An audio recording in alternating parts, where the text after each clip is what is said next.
कहते हैं कि दुनिया में दो तरह के लोग होते हैं। एक वो जिन्हें बचपन से ही वो दिखाई देते हैं, जो इस दुनिया के होकर भी इस दुनिया के नहीं होते, और दूसरे वो जो मौत को जब बहुत करीब से देख लेते हैं, उसके बाद वो वैसी दुनिया के लोगों को देखने लगते हैं। कुणाल के साथ भी कुछ ऐसा ही हुआ। 1 साल के बाद उसे हॉस्पिटल में नाइट ड्यूटी वापस मिली थी। उसने इतने दिनों में बहुत करीब से मौत देखी थी, ऐसे लोगों की जिनकी जरूरत उनके परिवार को बहुत ज्यादा थी। जिंदगी अब जैसे कुणाल के लिए भी सफेद और लाल रिस्टबैंड हो गई थी।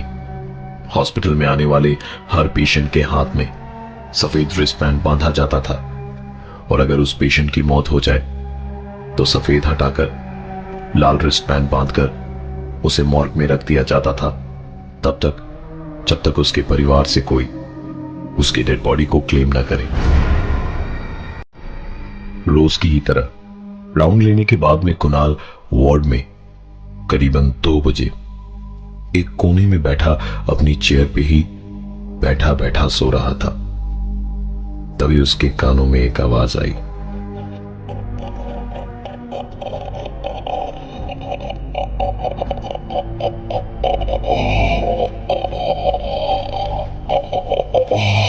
कुणाल को धीरे धीरे किसी के कराहने की आवाज सुनाई दे रही थी, जो धीरे धीरे इतनी तेज हुई कि एक झटके से कुणाल उठा तो देखा पूरे वार्ड में कहीं कोई नहीं करा रहा था।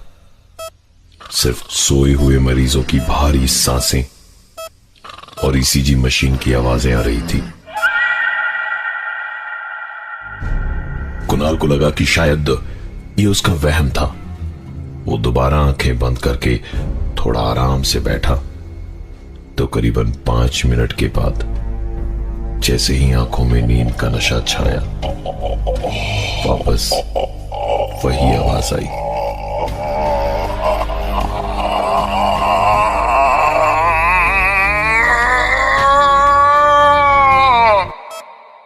कुणाल की आंखें फिर एक झटके से खुली, लेकिन कहानी फिर वही। पूरे वार्ड में कोई भी पेशेंट करा नहीं रहा था। कुणाल को लगा जैसे वो कोई बुरा सपना देख रहा हो। वो अपनी जगह से उठकर मुंह धोने गया। वॉशरूम से जरा सा ही दूर था कि तभी एक आवाज आई।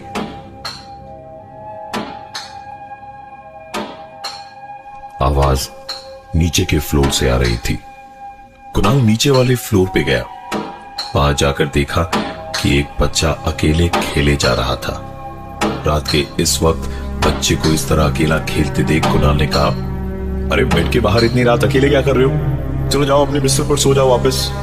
वो बच्चा चुपचाप अंदर चला गया। कुणाल वापस ऊपर फ्लोर पे जाने को पलटा ही था कि एक प्लास्टिक की बॉल उसके पैरों तक आई।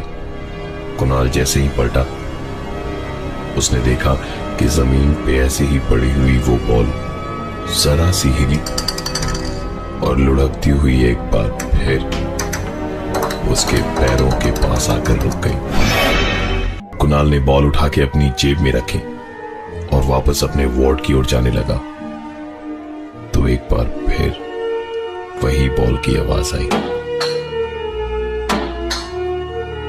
कुणाल वहीं से बोलता हुआ वार्ड की तरफ गया, अरे बच्चों सो जाओ, ये हॉस्पिटल है, स्टे। वो अपनी बात पूरी भी नहीं कर पाया था कि वार्ड में घुसकर देखा वहां कोई नहीं था। कुणाल ने अपनी पॉकेट में हाथ डाला। बॉल तो उसकी जेब में थी। कुणाल ने इधर उधर देखा पर उसे कहीं कोई नजर नहीं आया जो जगा हुआ था। इसी सन्नाटे के बीच में एक आवाज कुणाल के कानों तक पहुंची। पोशंपा भाई पोशंपा, डॉक्टर ने ये क्या किया? गौर से सुनने पर ऐसा लग रहा था जैसे ये आवाज वार्ड के ही एक कोने में लगे पर्दे के पीछे से आ रही है। दबे कदमों के साथ कुणाल आगे बढ़ा। जैसे जैसे वो आगे बढ़ रहा था, मेरे पास वो आवाज उसे और भी पड़ेगा। साफ साफ सुनाई दे रही थी। तुमको इस वक्त अब वो पर्दे के पछताना पड़ेगा। ठीक सामने खड़ा था और उस आवाज को भी सुन पा रहा था।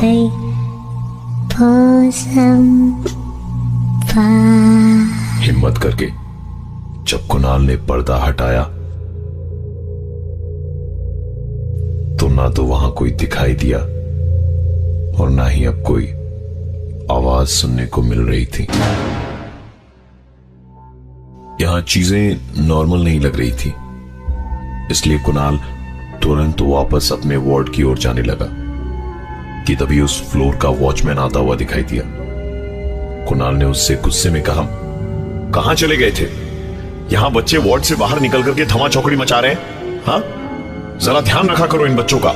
इतना कहते कहते कुणाल वापस अपने वार्ड की ओर ऊपर जाने लगा कि बीच रास्ते में उसे वॉशरूम दिखाई दिया। वॉशरूम देखते ही उसे मुंह हाथ धोने की बात याद आई। कुणाल वॉशरूम में गया,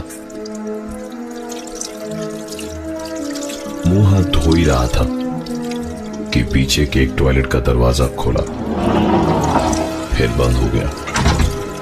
कुणाल ने पानी का नल बंद किया और शीशे में ही देखा कि दरवाजा फिर से खुला और बंद हुआ।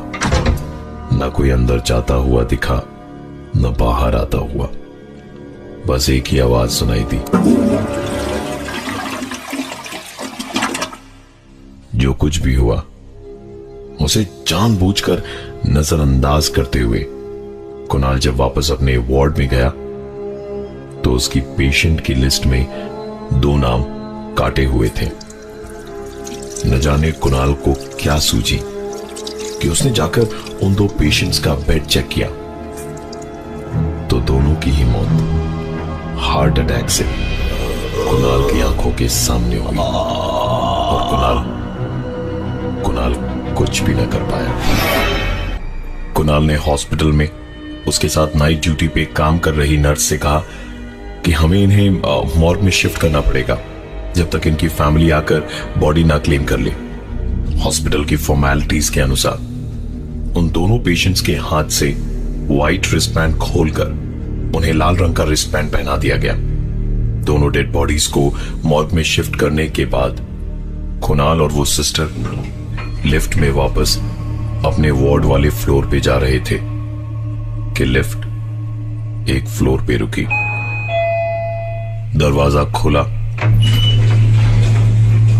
तो एक आदमी मुस्कुराता हुआ लिफ्ट के सामने खड़ा था। उसे देखते ही पता नहीं कुणाल को क्या हुआ, उसने जल्दी जल्दी लिफ्ट को बंद करने का बटन दबाया। इतना घबराया हुआ कुणाल आज से पहले कभी नहीं दिखा था। जैसे ही लिफ्ट का दरवाजा बंद हुआ, नर्स ने पूछा, क्या हुआ सर, आप इतना घबरा क्यों गए थे? कुणाल ने कहा, तुमने देखा नहीं, मरने के बाद जो लाल रिस्टबैंड हम पहनाते हैं उस आदमी के हाथ में वही लाल रिस्टबैंड था। नर्स ने मुस्कुराते हुए कुणाल को देखा और अपना हाथ दिखाते हुए पूछा, सर कहीं आप ऐसी रिस्टबैंड की बात तो नहीं कर रहे? आंख खुली तो कुणाल खुद हॉस्पिटल के जनरल वार्ड में एडमिट था। उसके हाथ में सादे रंग का रिस्टबैंड था और बगल में रखे कैलेंडर में डेट 5 दिन बाद यानी 21 दिसंबर की थी। और जहां तक कुणाल को याद है, जब वो लिफ्ट में उस दिन बेहोश हुआ था, उस दिन की तारीख 16 दिसंबर थी। उसने अपने बेड के टेबल पर रखी पेशेंट की चेकलिस्ट देखी तो उस पर लिखा था कि सर पे बहुत तेज चोट लगने से वो बेहोश हुआ था। उसने अपने सर के पीछे वाले भाग में हाथ लगाया तो दर्द बहुत ज्यादा था। वार्ड की ट्यूबलाइट जल रही थी। कुणाल उठकर बाथरूम तक गया। बाथरूम के अंदर प्लास्टिक की एक बॉल लुढ़कते हुए उसके पैर के पास आई। कुणाल ने जब तक बॉल उठाई, उसे बाहर से आती हुई वही आवाज सुनाई दी जो 5 दिन पहले उसने सुनी थी।